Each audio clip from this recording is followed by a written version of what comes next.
Bonjour, Gilles, ici pour actualité-dvd.com. Je vous parle du DVD de Star Trek Beyond ou Star Trek Au-delà en version française. Le film de Justin Lin est distribué par Paramount et met en vedette Chris Pine, Zachary Quinto et Simon Pegg. Sorti en magasin le 1er novembre 2016. Le vaisseau spatial Enterprise est dépêché en mission sur une planète inconnue afin de sauver un équipage naufragé, mais la mission se complique vite alors que l'équipage du capitaine Kirk doit affronter un dangereux ennemi.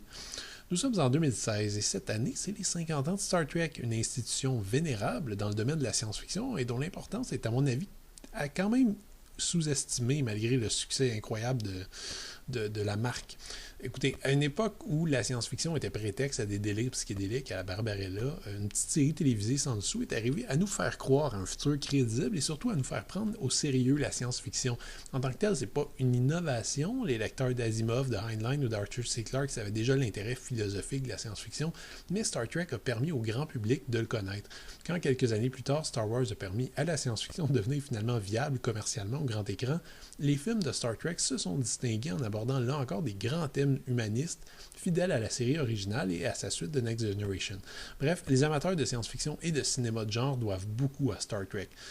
Le problème, c'est que la science-fiction coûte très cher aujourd'hui et qu'on a beaucoup de difficultés à attirer les foules avec des grandes idées humanistes dans un cadre d'anticipation.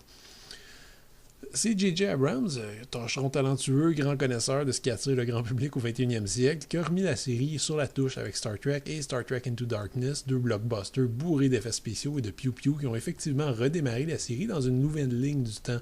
Après deux histoires un petit peu répétitives, il était donc grand temps de partir enfin à l'aventure dans l'espace. La bonne nouvelle, c'est que Star Trek Beyond est un retour aux sources quand même respectable qui appelle à bien des égards la série originale. L'équipage de l'Enterprise explore enfin des nouvelles contrées inexplorées. Le problème, c'est que les scénaristes actuels ont visiblement beaucoup de difficultés à imaginer des aventures originales. À ce stade-ci, les fans de Star Trek doivent être un peu tannés parce que je vous jure que ça fait 4 fois de suite qu'on a une variante de Wrath of Khan d'affilée. Depuis Star Trek Nemesis, chaque film de Star Trek est une variante sur le thème d'un gros méchant qui cherche à se venger et qui finit par affronter le capitaine après une bataille spatiale homérique qui mêle grand déploiement et sentiments personnels. L'idée était compréhensible pour le premier Star Trek de 2009, qui avait pour mission de ressusciter une série qui était commercialement un petit peu moribonde à ce stade. Reprendre des grands pans de Star Trek 2, aisément le plus apprécié de la série, se défendait. Ça passait moins bien sur Star Trek Into Darkness déjà, qui était un inexplicable remake et donnait l'impression que la nouvelle série faisait déjà du surplace après 2 films. Alors que je m'attendais à ce qu'on ait plus loin dans ce Star Trek Beyond, comme le titre semblait l'indiquer, mais la première partie du film répond un peu à ses attentes. Une planète inconnue, des vaisseaux spatiaux inédits, une race nouvelle, de l'humour, des bons développements de personnages. Bon, tout est vraiment prometteur.